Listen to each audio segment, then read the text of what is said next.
സ്വാഗതം.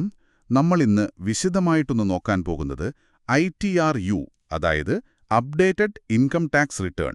മുൻവർഷങ്ങളിലെ income tax റിട്ടേണുകളിൽ വല്ല തെറ്റുകളും പറ്റിയിട്ടുണ്ടെങ്കിൽ, അല്ലെങ്കിൽ ചിലപ്പോൾ എന്തെങ്കിലും വരുമാനം ചേർക്കാൻ വിട്ടുപോയിട്ടുണ്ടെങ്കിൽ അങ്ങനെയുള്ളവർക്ക് ഇതൊരു സഹായമായേക്കാം.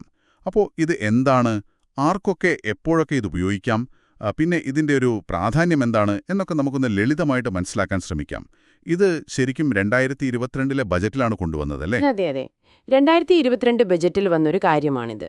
ഇതിന്റെ പ്രധാന ഉദ്ദേശം എന്താണെന്ന് വെച്ചാൽ, നികുതി അടയ്ക്കുന്നതിൽ നമ്മൾ സ്വയം മുന്നോട്ട് വന്ന് കാര്യങ്ങൾ ചെയ്യാനുള്ളൊരു പ്രോത്സാഹനം, പിന്നെ റിട്ടേൺ ഫയൽ ചെയ്തപ്പോൾ അറിയാതെ വല്ല തെറ്റുകളും പറ്റിയിട്ടുണ്ടെങ്കിൽ അതൊന്ന് തിരുത്താനൊരവസരം. ശരിയാണ്. അതോടൊപ്പം ഈ വെളിപ്പെടുത്താൻ വിട്ടുപോയ വരുമാനമുണ്ടെങ്കിൽ അത് സർക്കാരിനെ അറിയിക്കാനും ഇത് സഹായിക്കും. അതുവഴി പിന്നീട് ചിലപ്പോൾ വലിയ നിയമ നടപടികളൊക്കെ വരുന്നത് ഒഴിവാക്കാം, അല്ലേ? തീർച്ചയായും. അതാണ് ഇതിന്റെ ഒരു പ്രധാന ഗുണം. അപ്പോൾ ആർക്കൊക്കെയാണ് ഇത് ശരിക്കും പ്രയോജനപ്പെടുക? എങ്ങനെയുള്ള സാഹചര്യങ്ങളിലാണ്? പറയാം. നിങ്ങളിപ്പോ ഒറിജിനൽ റിട്ടേണ് അല്ലെങ്കിൽ ലേറ്റ് ആയിട്ടുള്ള റിട്ടേണ്, അതുമല്ലെങ്കിൽ റിവൈസ്ഡ് റിട്ടേൺ ഒന്നും ഫയൽ ചെയ്തിട്ടില്ല, അങ്ങനെയുള്ളവർക്ക് ഇത് ഉപയോഗിക്കാം. ഓക്കെ. അതുപോലെ നിങ്ങൾ റിട്ടേൺ ഫയൽ ചെയ്തു, പക്ഷേ ചില വരുമാനം അതിൽ പെടുത്താൻ വിട്ടുപോയി. സാധാരണ സംഭവിക്കാവുന്ന ഒന്നാണത്. അതെ.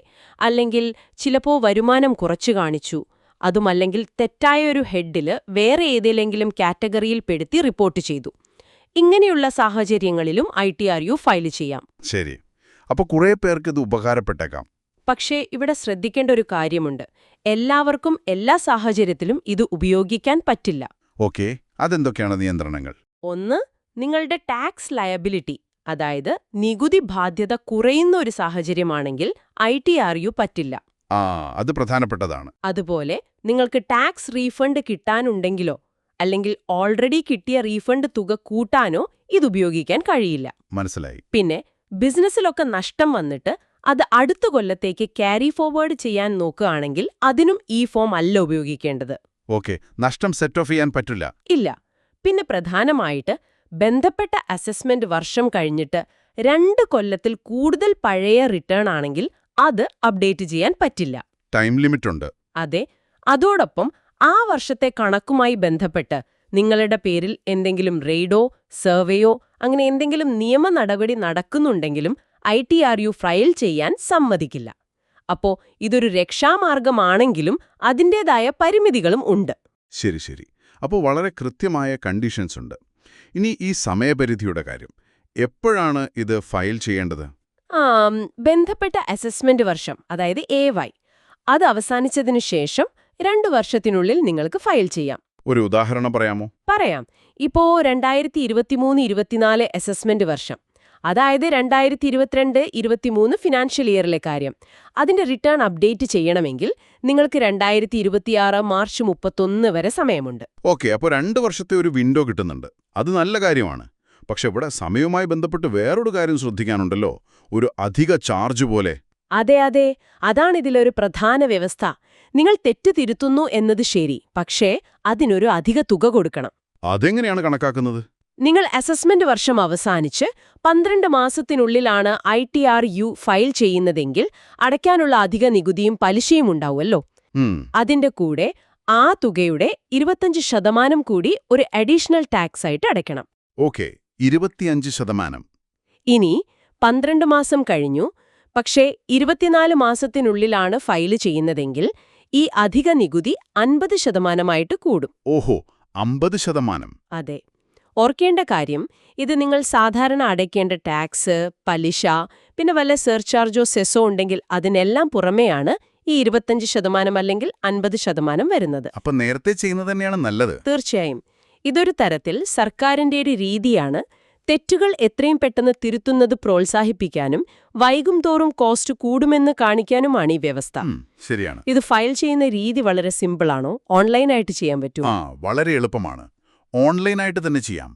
ഇൻകം ടാക്സ് ഡിപ്പാർട്ട്മെന്റിന്റെ ഫയലിംഗ് പോർട്ടലിൽ ലോഗിൻ ചെയ്യാം. അവിടെ അപ്ഡേറ്റ് റിട്ടേൺ അല്ലെങ്കിൽ ITRU എന്നൊരു ഓപ്ഷൻ കാണും. അതെടുക്കുക. ഏത് അസസ്മെന്റ് വർഷമാണോ വേണ്ടത് അത് സെലക്ട് ചെയ്യുക. ഓക്കെ.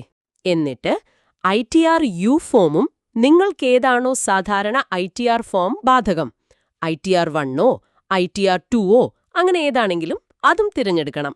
ശരി.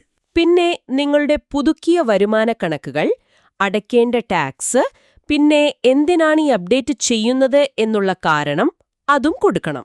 കാരണം വ്യക്തമാക്കണം. അതെ, കാരണം ചോദിക്കും. എന്നിട്ട് നമ്മളെ കണക്കാക്കിയ ടാക്സും നേരത്തെ പറഞ്ഞ അഡീഷണൽ ടാക്സും അടയ്ക്കണം. എന്നിട്ട് ഓൺലൈനായിട്ട് വെരിഫൈ ചെയ്യാം. ആധാർ OTP വെച്ചോ, ഡിജിറ്റൽ സിഗ്നേച്ചർ വെച്ചോ, അല്ലെങ്കിൽ EVC ഉപയോഗിച്ചോ വെരിഫൈ ചെയ്താൽ മതി. ശരി. അപ്പോൾ പ്രോസസ് സ്ട്രെയിറ്റ് ഫോർവേഡാണ്. ഇനി നമ്മൾ ഇതിന്റെ ഒരു വലിയ ചിത്രം നോക്കിയാൽ ഈ ITRU കൊണ്ടുള്ള ഗുണങ്ങൾ എന്തൊക്കെയാണ്? വെറുമൊരു ഫോം എന്നതിനപ്പുറം തീർച്ചയായും. പ്രത്യക്ഷത്തിൽ പിഴ, നിയമ നടപടി, ഇതിൽ നിന്നൊക്കെ ഒരു രക്ഷ കിട്ടും. പിന്നെ സ്വയം മുന്നോട്ട് വന്ന് തെറ്റുതിരുത്തുന്നത് നല്ല കാര്യമാണ്. ടാക്സ് ഡിപ്പാർട്ട്മെന്റുമായുള്ള ഒരു ബന്ധത്തിൽ കുറച്ചുകൂടി സുതാര്യത വരും. ഇതൊക്കെ ശരിയാണ്. പക്ഷേ എൻ്റെ ഒരു സംശയം, ഇത് സത്യസന്ധമായിട്ട് പറ്റിയ തെറ്റുകൾക്ക് മാത്രമുള്ളതാണോ? അതോ ചിലപ്പോൾ അറിഞ്ഞുകൊണ്ട് വരുമാനം കുറച്ച് കാണിച്ചവർക്ക് ഒരു ചെറിയ അധിക തുക കൊടുത്ത് രക്ഷപ്പെടാനുള്ളൊരു പഴുതാണോ ഇത്? അങ്ങനൊരു സാധ്യതയുണ്ടോ? അതൊരു നല്ല ചോദ്യമാണ്. തീർച്ചയായും ഇതിന്റെ പ്രഖ്യാപിത ലക്ഷ്യം സത്യസന്ധമായ തെറ്റുകൾ തിരുത്താൻ അവസരം കൊടുക്കുക, അതുപോലെ ടാക്സ് ഡിപ്പാർട്ട്മെന്റിന്റെ കേസുകളുടെ എണ്ണം കുറയ്ക്കുക എന്നതൊക്കെയാണ്. വോളണ്ടറി കംപ്ലയൻസ്, അതായത് സ്വമേധയാ നിയമം പാലിക്കുന്നത് പ്രോത്സാഹിപ്പിക്കുക എന്നതാണല്ലോ ഇപ്പോഴത്തെ ഒരു നയം. ശരിയാണ്. എന്നാൽ നിങ്ങൾ പറഞ്ഞതുപോലെ ഒരു സാധ്യത തള്ളിക്കളയാൻ പറ്റില്ല. പക്ഷേ ആ 25% അല്ലെങ്കിൽ 50% അധിക നികുതി എന്നത് ഒരു പരിധിവരെ അതിനൊരു തടയിടാൻ വേണ്ടിയുള്ളതാണ്. ആ കോസ്റ്റ് ഒരു ഡിറ്ററന്റ് ആണ്. അതെ, വെറുതെ ഒരു റിട്ടേൺ ഫയൽ ചെയ്യുന്ന പോലെ അല്ലല്ലോ. ഇവിടെ അധികമായൊരു പൈസ മുടക്കണം. ഇത് ഒരു തരത്തിൽ ടാക്സ് കൊടുക്കുന്നവരിൽ കൂടുതൽ വിശ്വാസമർപ്പിക്കുന്ന ഒരു സമീപനമാണ്. പക്ഷേ ആ വിശ്വാസത്തിന് ഒരു വിലയുണ്ട് എന്ന് ഓർമ്മിപ്പിക്കുകയും ചെയ്യുന്നു. കറക്റ്റ്. അപ്പോൾ അവസാനമായിട്ടൊരു കാര്യം കൂടി ചേർക്കട്ടെ. ഈ തെറ്റുകൾ തിരുത്തി വലിയ പ്രശ്നങ്ങളിൽ നിന്ന് ഒഴിവാകാൻ ITRU നല്ലൊരു അവസരം തന്നെയാണ്. പക്ഷേ ഈ അധിക നികുതി കൊടുക്കേണ്ടി വരും എന്നുള്ളത് നമ്മൾ ആദ്യമേ റിട്ടേൺ ഫയൽ ചെയ്യുമ്പോൾ തന്നെ വളരെ ശ്രദ്ധിക്കണം, കൃത്യമായിട്ട് ചെയ്യണം എന്നതിന്റെ ഒരു ഓർമ്മപ്പെടുത്തൽ കൂടിയാണ്, അല്ലേ? തീർച്ചയായും. ഇവിടെ ഒരു ചോദ്യം ബാക്കിയുണ്ട്. അതായത്, ഇങ്ങനെ സ്വയം മുന്നോട്ട് വന്ന് തെറ്റു തിരുത്താനുള്ളൊരു ഓപ്ഷൻ കൊടുത്താൽ ഭാവിയിൽ ടാക്സ് ഡിപ്പാർട്ട്മെന്റിന്റെ കർശനമായ പരിശോധനകൾ, സ്ക്രൂട്ടനി പോലുള്ളവ കുറയുമോ? അതോ ഇത് സർക്കാരിന് പഴയ തെറ്റുകളിൽ നിന്നൊക്കെ കുറച്ചധികം വരുമാനം കിട്ടാനുള്ളൊരു വഴി മാത്രമായിട്ട് മാറുമോ? അതൊരു ചിന്തിക്കേണ്ട കാര്യം തന്നെയാണ്. ഇതിനെക്കുറിച്ച് നിങ്ങൾക്കും ആലോചിക്കാവുന്നതാണ്.